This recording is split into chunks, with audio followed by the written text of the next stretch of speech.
Ladies and gentlemen, the service will be starting shortly. I'm just missing some pallbearers. I'm looking for a Sean and Brian, Sean Silver, a Brian and Paul Rudolph, a Lori Seed, and a Lana Rudolph. You're all here already? Perfect, thank you very much. So we'd like to ask anyone with a cell phone if you could please turn it off or to the silent mode.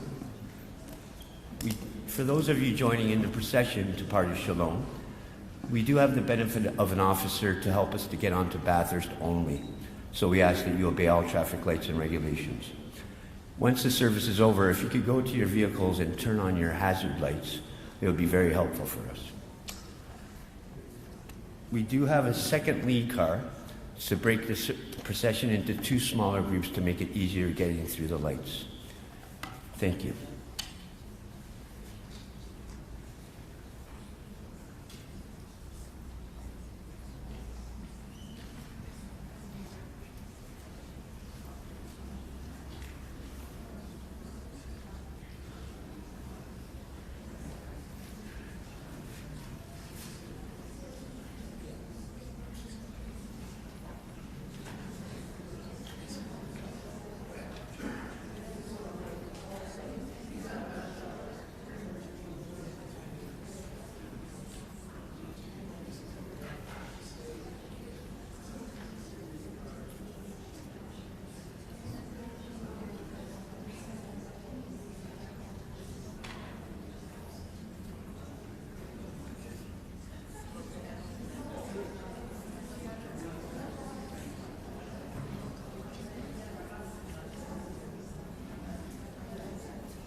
מזמור לדוד.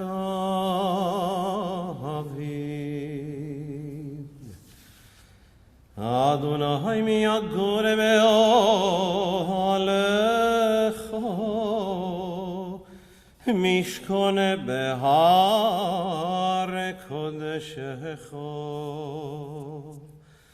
הולך תמים ופועל צדק, ודובר אמת בלבבו. לא רגל על לשונו לשא ליהורה, וחרפה לא נשא לקרבו. נבזי בינם נמסו יתירי אדוני יכבד, נשבע ליערו ולא ימיר.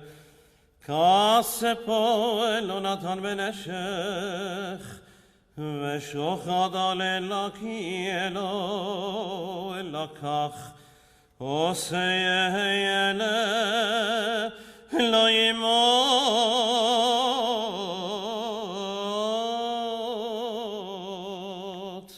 לעולם.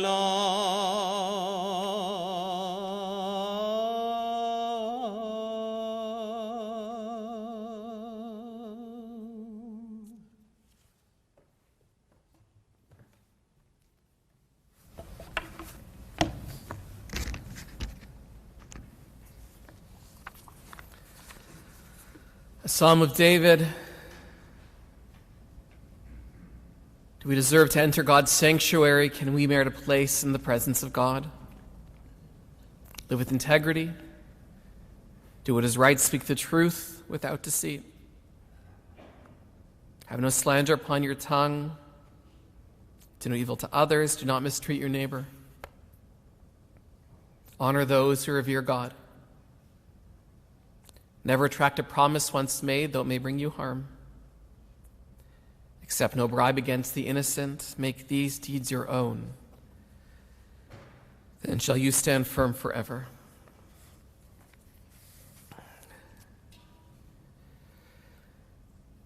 In June of 2021, our friend, my friend, Randi Fine, stood at this pulpit to deliver a Devar Torah. The portion was Shlach Lecha. Randi had participated in a Devar Torah workshop that I offered, and at the end, I encouraged her to share what she wrote with this Adat Israel community. It took a little nudging, but despite her reservations about speaking publicly on Torah, and especially about her own life, Randi finally accepted.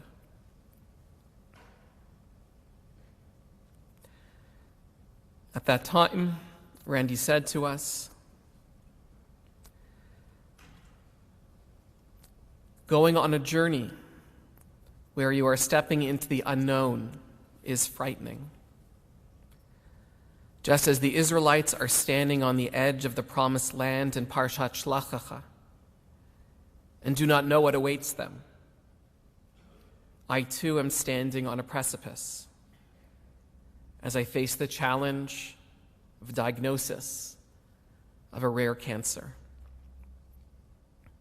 She quoted Rabbi Jonathan Sachs, who seemed to me, at least, to be one of her favorites. The Israelites may have complained and rebelled, but they kept going. Like Abraham and Sarah, they were prepared to journey into the unknown. I don't want to dwell this afternoon on Randi's illness, which she faced with honesty and determination. Rather, I want to tell you that Randi was one of the first people to invite me into her home when my tenure here began. I want to tell you that she was a constant presence in shul life, as an active participant, and especially as a leader. Like the Israelites of whom she spoke, Randi did not always agree with everything that happened in the shul. She was one of the first people to speak with me about the role of women in ritual. I knew her thoughts very clearly. And she spoke to me with equal measures of clarity and kindness, which is how she always was. I could always trust Randi to give it to me straight, and doing so with a loving heart and a wise soul. When we spoke for the course of the last few months, in my mind, never did I imagine that we would not ever be here in the shul together again, talking and learning and laughing. It's still quite surreal. Shelley, you have been so strong for Randi, as she was strong for you. You supported one another these last few years with tremendous strength and love. Rebecca, Deborah, Shana, I want you to know that she spoke of you often, that she was so proud of all of you. Tina and Janice, how blessed you must be to have someone as special as Randi in your life and on your WhatsApp and in your life. And Carol, I can't not mention you. You told me that Randi was to you like a sister. In my eyes, you were shul twins, an indomitable pair.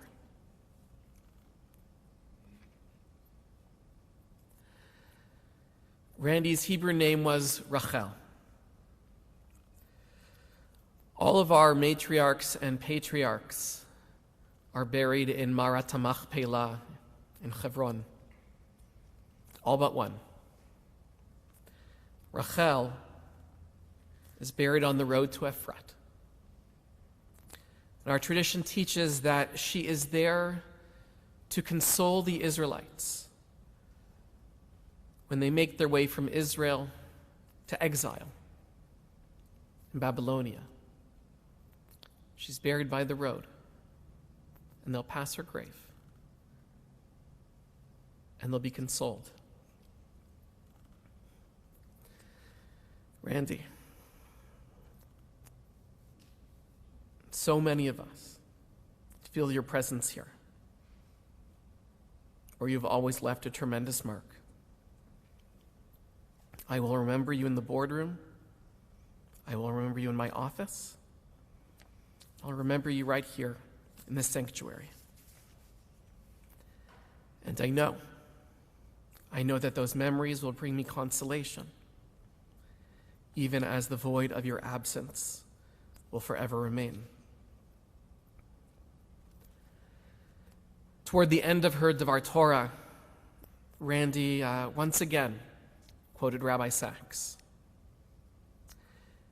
Never let negative emotions distort your perceptions. You are not a grasshopper. Those who oppose you are not giants. See the world as it is, not as you are afraid it might be. Let faith banish fear.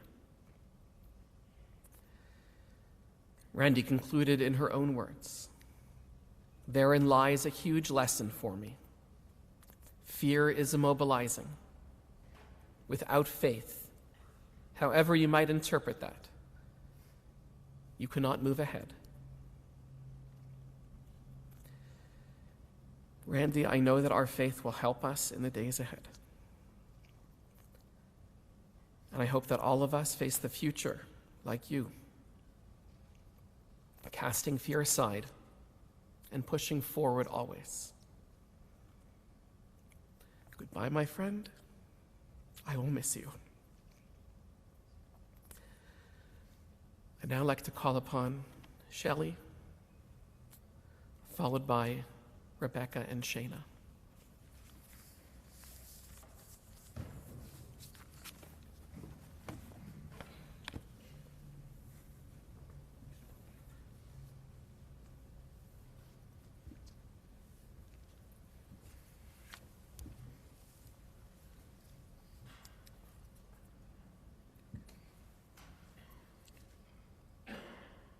I cannot believe I'm standing in front of all of you today to talk about my beloved Randi.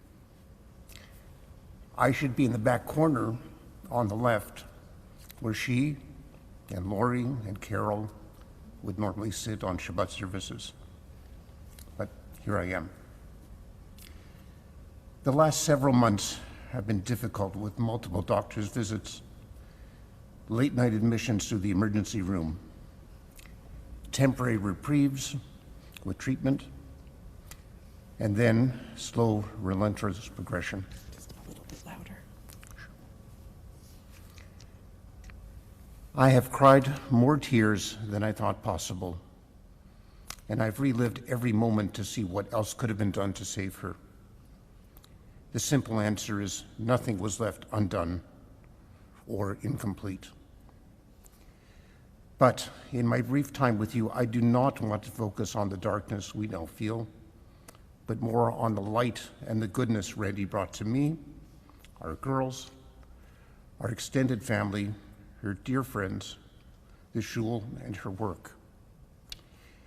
It is impossible to talk about all of the wonderful, intriguing events of her almost 72 years, but I want to share a few nuggets with you while I have the honor of being on the bima. The hardest part first, and please bear with me. Randi was my confidant, my inspiration, my best friend,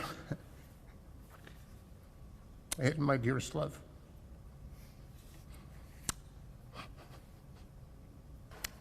If we could have had another 50 years together, I would grasp it in a second.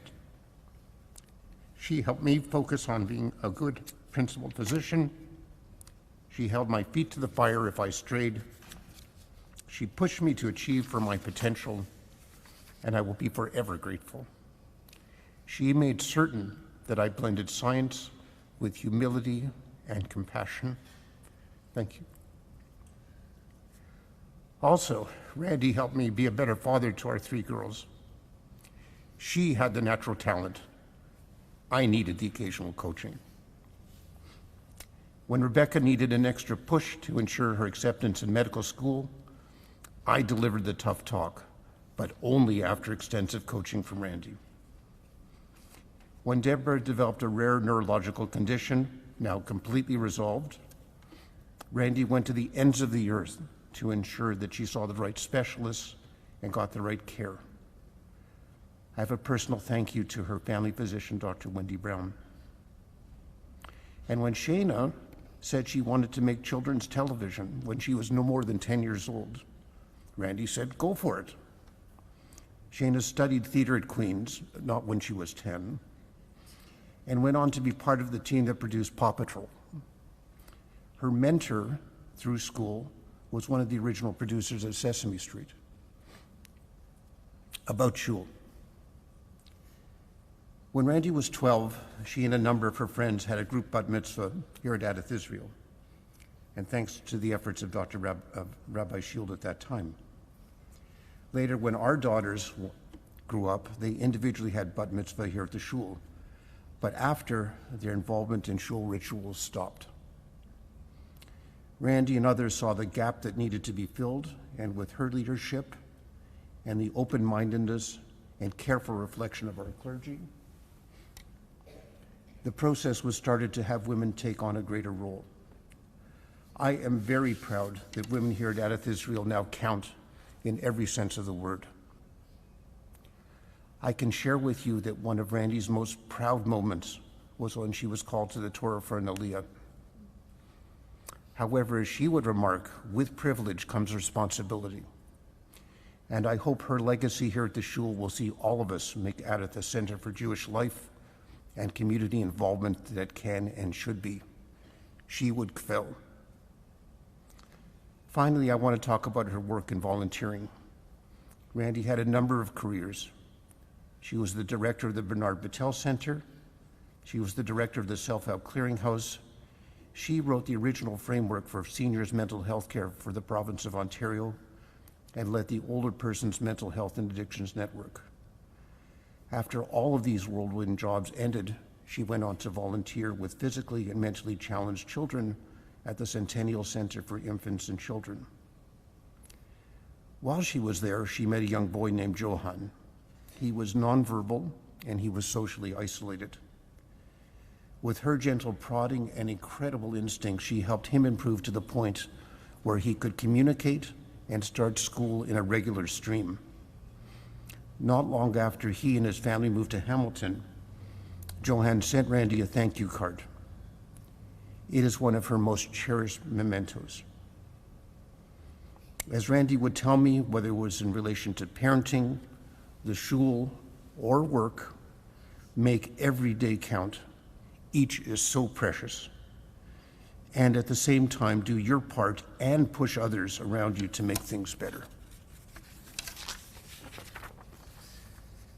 I have not forgotten our broader family. Both of our parents and my sister Cheryl are now gone, but their values live on in us. Thank you, Bill and Goldie Rodman, for giving me the gift of Randi. Thank you to my parents, Sam and Sylvia Fine, for always supporting us and incidentally telling Randi that if things didn't work out between the two of us, they'd take her back. I'd be on my own. Thank you to Tina and Janice, who became my sisters in the fullest sense after Cheryl passed. Thank you to my cousin Sheila Rudolph, my cousin, and Randi's best friend for introducing the two of us at a family dinner so many years ago. It really stuck. And thank you to Carol, to Judy, to Ted, and to Tebby, great friends and soulmates. To Lori and David, who have always embraced us as family. And I want to especially acknowledge our niece Susie, who made the incredible journey from Israel to be here, and to our nephew Dov, who will be coming as well. Your efforts to be here in these times of trouble speaks volumes to the influence Auntie Randi had. A 3-year journey with cholangiocarcinoma requires significant professional support. To my colleagues Bob and Len and Jack, who never stopped checking in, and the team of physicians that cared for Randi, again, thank you. Finally, as Billy Crystal said, I'll see you when I see you. Love you always, Randi, my forever sweetheart.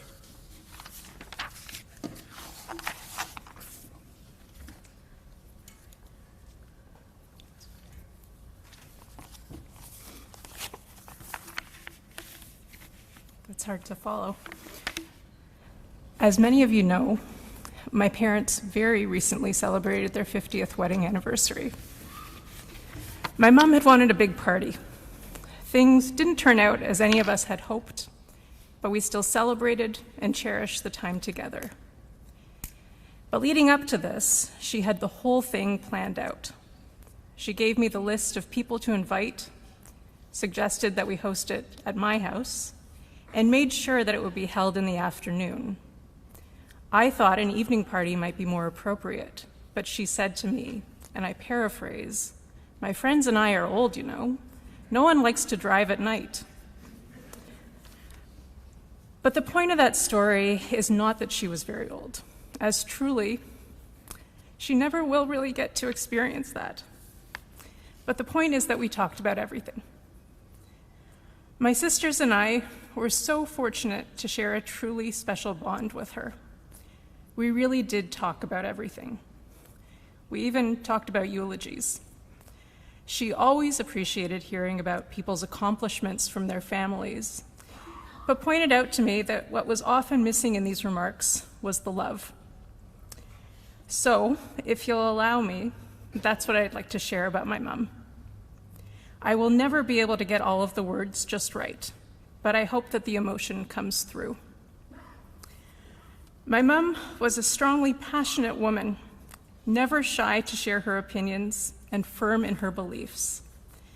That is a side of her that many of you here know. She was smart as a whip, creative and resourceful. But most of all, she had a giant, generous heart. She was a middle child and always worked very hard to ensure that my sisters and I were treated evenly. But even then, she was very attuned to each of our individual needs and made great efforts to make each of us happy. Our small little family has always been exceedingly close. The Fine Five. Nearly all of my memories feature Mum. Looking around my house last night as I was putting these words together, everything felt of her. The blanket she worked so hard to knit for me, even though it was not her favorite thing. The earrings she bought me on my last birthday. The chair near the door in the dining room where she always sat during family dinners and held court for hours. She always said little kids were attracted to her because she was so soft. I think we all know it was more than that. She emanated warmth. Even my dog and she shared a very special bond. Mummy was by far Daisy's favorite, her self-declared Paw-Ma. And it was such a special thing to get to know her as an adult. We spoke many, many times each day. Living close by my parents for the last few years, I was constantly in and out of their house, and we were able to spend so much more time together. I'm so glad I had that chance. She fostered in my sisters and I the importance of taking care of one another and others. Even on one of her final days, when the palliative care team came in to ask about her needs, all she wanted to convey was that she was worried about us and wanted to make sure that we continued to look out for one another. That was so important to her. And I'm not sure that I ever truly conveyed this to her while I had the chance. But she influenced me in my life and my career more than she'll ever know. I see the world through her compassionate lens. I try my best to take her cues, to listen hard and empathize to the utmost, but then, and importantly, to take initiative and get things done. Mum, in this way and so many more, you've touched more lives than you'll ever know. And even after being diagnosed with this terrible disease, it was her priority to help others. She became highly involved in the Cholangiocarcinoma Foundation and spent many, many hours mentoring others in similar situations. That's just the way she lived her life. But with strong passion also comes strong emotion. It was from her that I got my sensitive side. We were both criers. Towards the end, each time I started to cry, she laughed, and she said, "Is Rebecca crying again?" She continued to laugh with me about this until she last said goodbye. It was only then that she finally said, "Okay, now it's appropriate." Mum, each time I find myself with tears in my eyes, I'll hear your laugh and I'll smile. Her family meant everything to her. My dad and my sisters and I, of course, but all of her nieces and nephews and great-nieces and great-nephews were her pride and her joy. She thought of each and every one of them as her own. She was so thoughtful and generous that even a few short weeks ago, she made sure to order just the right Hanukkah gifts for some of them. She wasn't able to deliver these herself, but made my dad promise to do so. Because her family, her people, were always at the forefront of her thoughts. And this included her many close friends. Once you were part of her circle, you were in for good. And on behalf of my sisters and I thank so many of you for checking in with us over the last several months. And finally, it is not lost on me that today is December 20th, the day before the first day of winter. Mommy hated winter. So Mum, wherever you are, I hope that you're floating in your pool, looking up at a clear blue sky with the palm trees blowing in a gentle breeze. Mom, I love you, and I'm so proud to have had the privilege of being your daughter.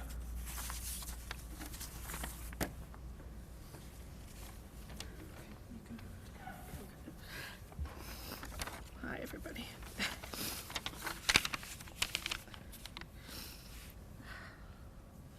Always number 3. Okay. I stand here today wondering how to talk about my mother in a few short minutes. Impossible. A personality so bright and an impact so big, she is simply unsummable.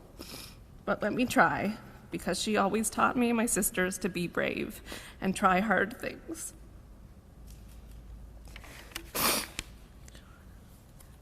My mother was loving, funny, whip-smart, generous, a professional worrier, and a passionate and fierce advocate for her friends and family, but also for people she didn't know. I would often meet people who knew my mom from different circles, and they would thank me for sharing her. But the truth is, I never had to share her.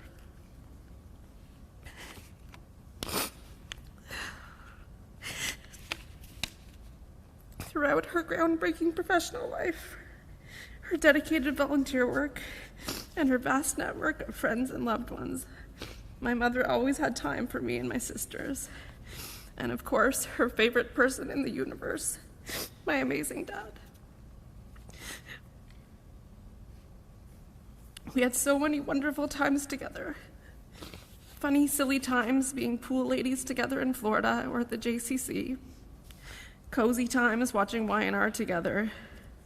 Meaningful times having deep conversations or counseling me on a bad day. Or just quiet times enjoying a sunset or a delicious meal together. She taught me, and I suspect a lot of us in this room to get today, a million different lessons, but I want to leave you with just a few. Be fiercely kind, but not a pushover.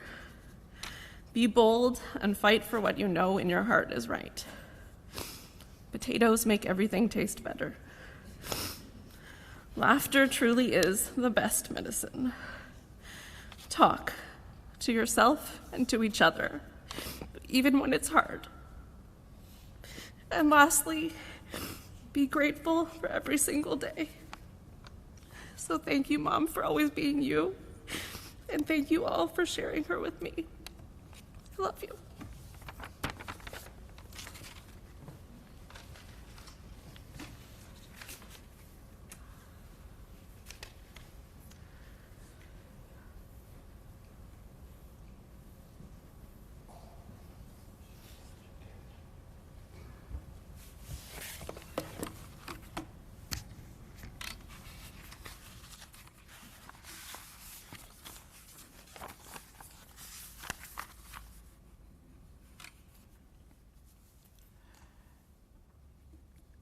Many of us have been here in the sanctuary too often as of late, not for Shabbat services or Simcha, but to bid farewell to people who meant so much to us, personally and as a congregation. As many of you are aware, we've had to say goodbye to four past presidents of the congregation in the span of less than 2 months. But Randi was not a past president. So why here and why now? Yes, Randi was a member of the synagogue's board for many years. She was active and involved so intimately with the life of this congregation. But she had a unique bond with Adath Israel, that there was never a question as to where her funeral would be held. Her parents, late Bill and Goldie Rotman, were members of the congregation and were buried from the sanctuary. But that wasn't the sole reason for us being here today. Randi was a member of the congregation literally from birth some 71 years ago, as were her sisters Tina and Janice. Adath Israel was in Randi's veins and soul. She and Shelley were married on this bima by Rabbi Shield 50 years ago. As you've heard, observing that milestone anniversary from her hospital bed this past Shabbat with Shelley.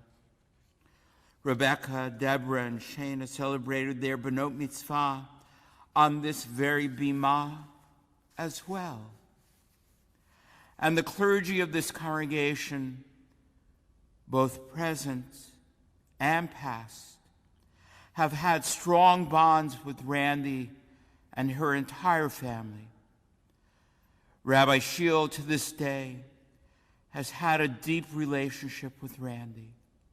Cantor Kirschblum has had the same, leading a B'nai Mitzvah trip to Israel many years ago, in which the Fine family participated.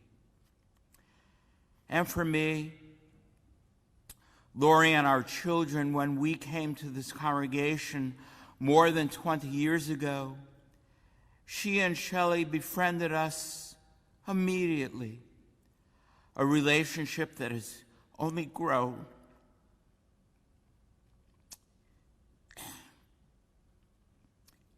And deepened over the years. Now, it wasn't merely the fact that Lori and I are social workers, as was Randi. It was that we saw within each other kindred Jewish spirits, souls, and values. Randi and Shelley were present at both of our sons' weddings. We were regular guests in their homes as they were in ours. But there was another dimension of our relationship that drew us closer and that allowed us to bond even more deeply. It was the work which Randi so passionately cared about, bringing chesed, acts of loving kindness, not only to members of the Jewish community, but to anyone in need, regardless of their background or religion or ethnicity. Chesed work became a force within the congregation, especially around Mitzvah Day, which brought so many together because of Randi. However, there was also Habitat for Humanity builds, Christmas lunches served from a downtown church, out of the cold observances, and our work with Ve'ahavta. Randi was a virtual wellspring of goodness for our shul and the community. Randi's mind was laser focused, making this world a better place for everyone. That was what she wanted to do.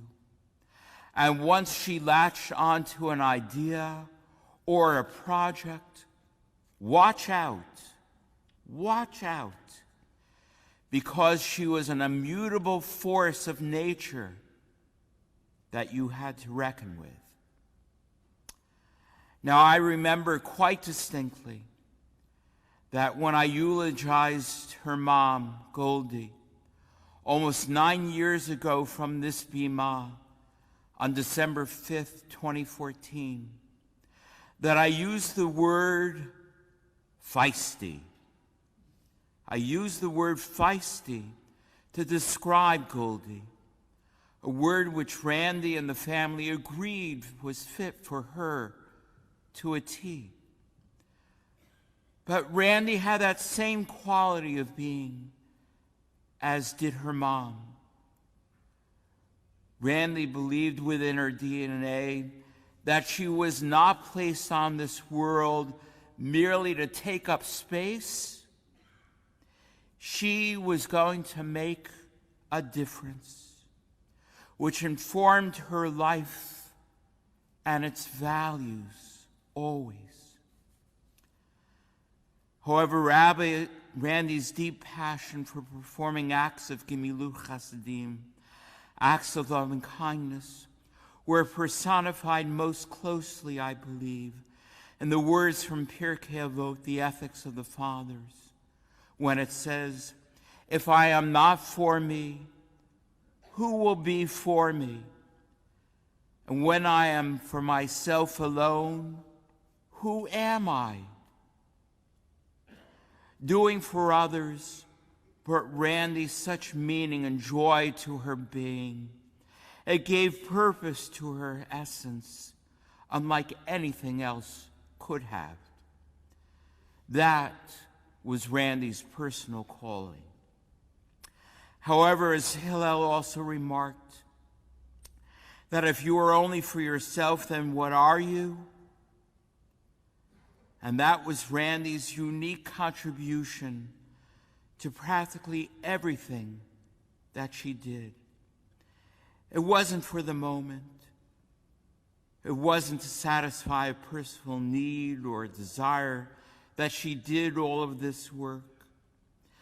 She wanted to ensure that her actions would radiate far beyond the immediate and well into the future, to make lasting and sustainable change for society and for others. That was Randi's real reason for doing and for being. For example, as you've heard, in her later years, she volunteered considerable time to the Centennial Infant and Child Care Center, helping infants and children with various types of disabilities. And though it meant getting down on her hands and knees, it didn't matter. And if Shelley picked her up, covered from head to toe in paint, it meant it was a good day, a very good day. Why?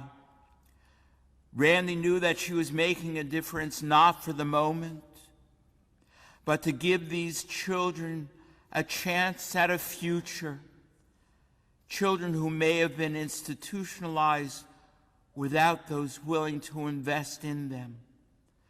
Randi lived life for the long game.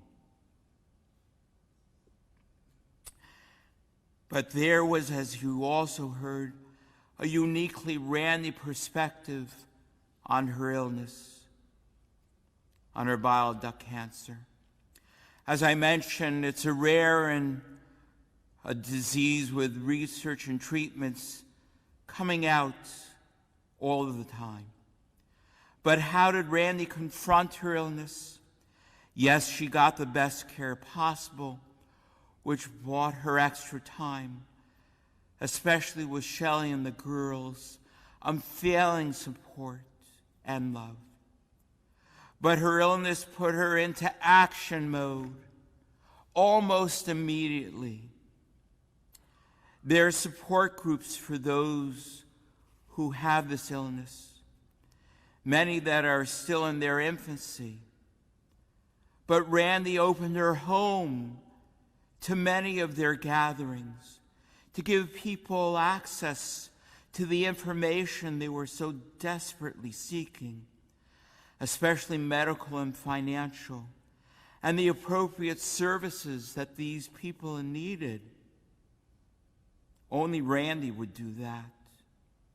She and Shelley traveled to Salt Lake City last year for its annual conference, where she gathered and shared information with others. Randi also joined its Canadian advocacy group to help make substantive change for the future. She was not obligated to do any of this, but this was Randi to her core, bringing people together to make a difference for them and for the future. Randi has now come to the end of her journey, but only in a physical sense. And what a journey it was.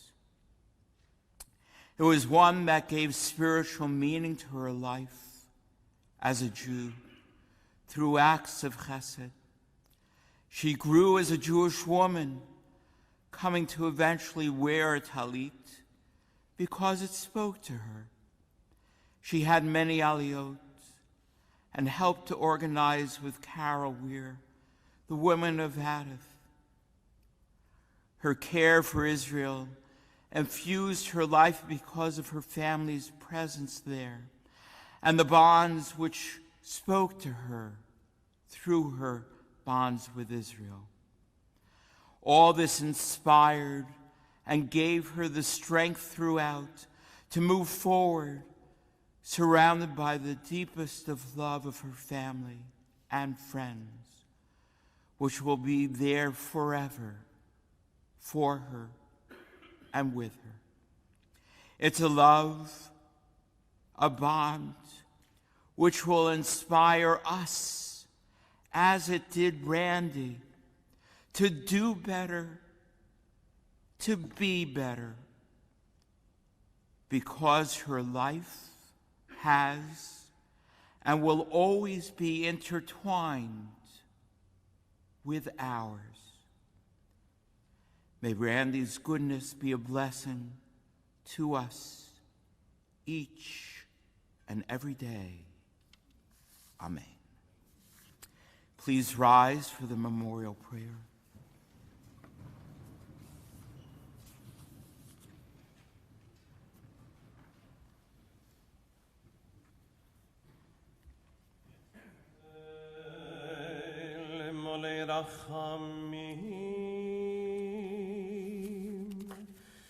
שוכן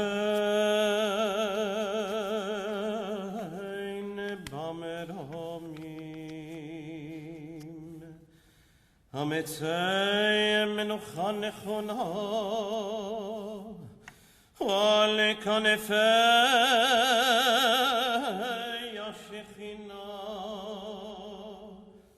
במעלות קדושים תורים כזוהר הרקיע מסהירים את נשמת רחל בת זבלה וגולדה שיהלכו לעולמו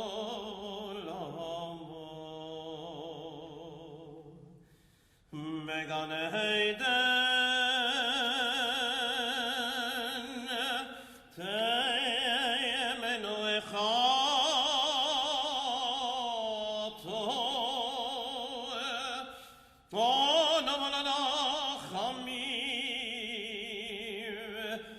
יסירייך וסייתר כנפום לעולמים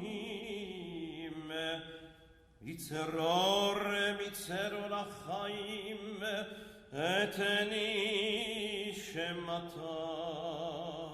אדוני נחלתה ותנוח בשלום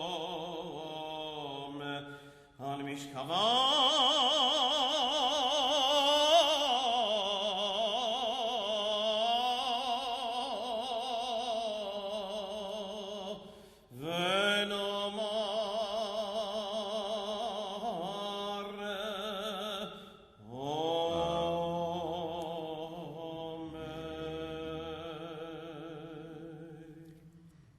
El Malei Rachamim, exalted and compassionate God, grant infinite rest in your sheltering presence.